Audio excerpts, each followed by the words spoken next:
Le Grand Matin Sud Radio, 7h-9h, Jean-Jacques Bourdin. 2 ans de prison ferme pour Pierre Palmade. Pierre Palmade a été condamné à 5 ans d'emprisonnement, dont 2 années de prison ferme pour blessure involontaire aggravée avec mandat de dépôt différé. Mandat de dépôt différé. Maître Alexa Descamps, vous êtes avocate en droit routier. Oui, mandat de dépôt différé, ça veut dire qu'il sera convoqué prochainement par le procureur de Bordeaux pour fixer l'endroit où il effectuera ces 2 années de prison. C'est bien cela? C'est ça. Il va être convoqué pour organiser sa détention, en fait, son placement en détention, sachant que... C'est lui qui va choisir sa prison?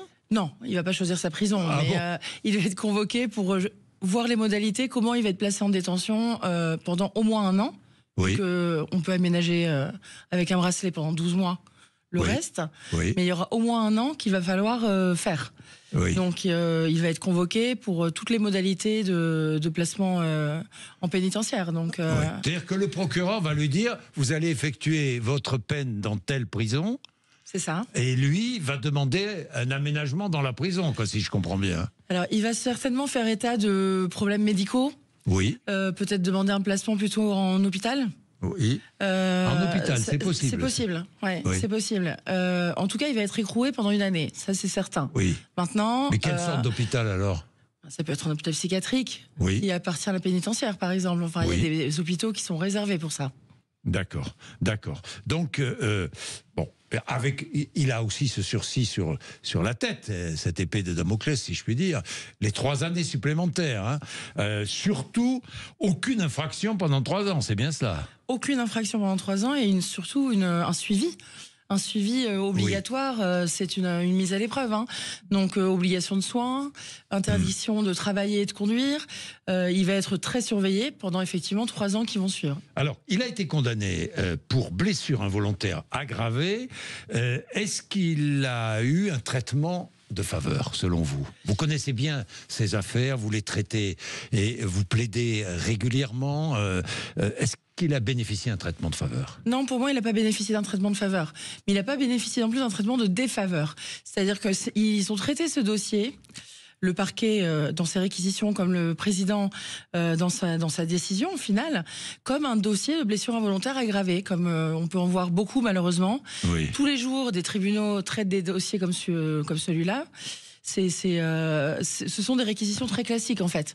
Oui. Parce qu'on a beaucoup parlé des 14 ans, de détention probable, des 200 000 € d'amende, etc. Mais ça n'est jamais appliqué. Ça, c'est des peines encourues. Ce ne sont pas des peines requises ou des peines prononcées. Donc là, on est dans un dossier qui a été traité comme un dossier classique, non médiatisé en fait. Non médiatisé. Rien, et c'est pas ce que dit son avocat, qui dans sa plaidoirie a dit rien ne lui a été épargné dans cette affaire médiatisée de façon délirante. On lui a craché dessus. Il est devenu le défouloir de la France et il a tout perdu. Cet accident dramatique, il y pense jour et nuit et il réparera ce qui doit l'être. Oui, rien ne lui a été épargné d'un point de vue médiatique, d'un point de vue justice également, parce qu'en plus, c'est quand même un dossier qui est très compliqué à gérer, donc il a été extrêmement exposé, ça c'est certain. Qu'il répare, bien évidemment, qu'il s'engage à réparer pour les victimes, d'ailleurs ce sont ses derniers mots, il a dit que sa seule pensée était pour les victimes, c'est normal également, ça va faire partie de ses obligations dans le cadre de l'exécution du jugement, mais au niveau justice, il a été traité comme un dossier classique. Comme un dossier classique. Absurdité, c'est ce que dit l'avocat des parties civiles, qui est revenu sur l'absurdité d'avoir abandonné les charges d'homicide involontaire. Et oui. Et oui. Alors, parce que s'il avait été poursuivi pour homicide involontaire, il encourait une peine beaucoup plus lourde. Il encourait 20 ans. 20 ans. 20 ans. Oui. Mais c'est toujours pareil. Il n'aurait pas eu 20 ans de prison. C'est juste le terme, en fait. Je pense que l'avocat des parties civiles, surtout symboliquement, aurait aimé pour ses clients, ce qui est tout à fait pour les victimes, ce qui est tout à fait légitime pour un conseil de victimes d'un accident comme ça, que le terme d'homicide involontaire soit retenu parce que c'est beaucoup plus fort comme poursuite. Bien sûr. La loi ne pouvait pas appliquer ce terme-là. Les poursuites ne pouvaient pas être sur ce terme-là. Maître Alexa Descamps, je pense aux victimes. Ce petit garçon qui est défiguré à vie. Je pense à cette jeune femme qui a perdu son enfant. Elle était enceinte. c'est effroyable. Je pense à cet homme Palmade qui conduisait sous l'emprise de la drogue. Et je pense à ces 2 complices qui étaient dans la voiture, qui se sont enfuis et qui n'ont pas été poursuivis. Mais comment se fait-il ? C'est une bonne question. Sur les 2 passagers, c'est une question qui mérite d'être posée. Ils auraient pu être poursuivis pour non-assistance à personne en danger. Maintenant, visiblement, ils se sont quand même assurés avant de partir que les victimes étaient prises en charge. Donc, on ne peut pas complètement retenir cette infraction non plus. Bien. Pas selon moi. Bon. Pierre Palmade pourrait faire appel. Est-ce que vous lui conseilleriez de faire appel si vous étiez son avocat ? Alors moi, je ne suis pas son avocate, mais si j'étais son avocat, clairement non. Je pense que la décision est juste.